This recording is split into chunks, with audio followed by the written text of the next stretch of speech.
সপ্তাহের প্রথম দিনই উপচে পড়া ভিড় মেট্রো স্টেশনে। দীর্ঘদিন বন্ধ থাকার পর রোববার সকাল থেকে চালু হয় মেট্রো রেল।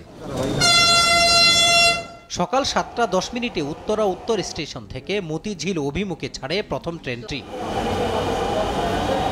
37 দিন পর ফের মেট্রো চালু হয় স্বস্তি যাত্রীদের।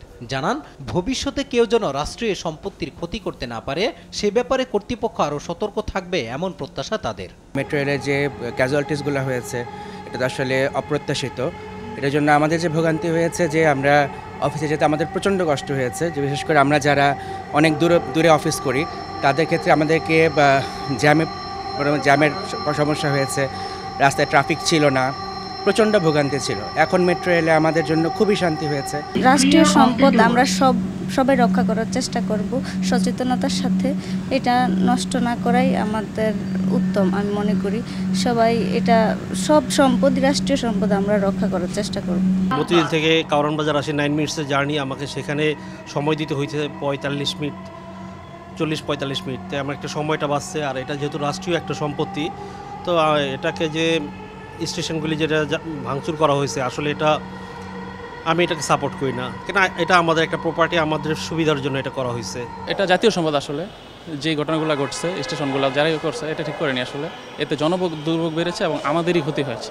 এবং এই যে কদিন বন্ধ ছিল এটা প্রচণ্ড ভোগান্তি। তো এখন স্বস্তি ফিরে আসছে, এখন খুব ভালো লাগতেছে। আসলে আমরা প্রতিদিন যারা অফিস করি এটা আমাদের জন্য প্রচণ্ড স্বস্তিদায়ক। আজকে খুব ভালো লাগতেছে। এই যে মেট্রো একটা ছেড়ে গেল, আমি পরেরটায় উঠবো এরকম চিন্তা নিয়ে দাঁড়িয়ে আছে। আমি আশা করছি 4 থেকে 5 মিনিটের মধ্যে পৌঁছে যাব। ইনশাল্লাহ আমার আধা ঘন্টার মতো সেভ হবে। এদিকে সার্বিক বিষয়ে খোঁজখবর নিতে সকালে আগারগাঁও স্টেশনে আসেন উপদেষ্টা ফাউজুল কবির। জানান, মেট্রোকে জরুরি সেবা হিসেবে ঘোষণা করা হবে, যেন কেউ এটিকে জিম্মি করতে না পারে।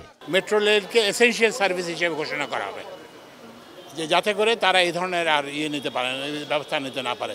এসেনশিয়াল সার্ভিস এবং এটার যে কেপিআই স্ট্যাটাস এটাকে রেজ করা, এটার সিকিউরিটি বাড়ানোর একটা পদক্ষেপ আমরা নেব এবং যাতে কর্মচারীরা যাতে এটাকে জিম্মি করতে না পারে সেজন্য আমরা ব্যবস্থা নেব।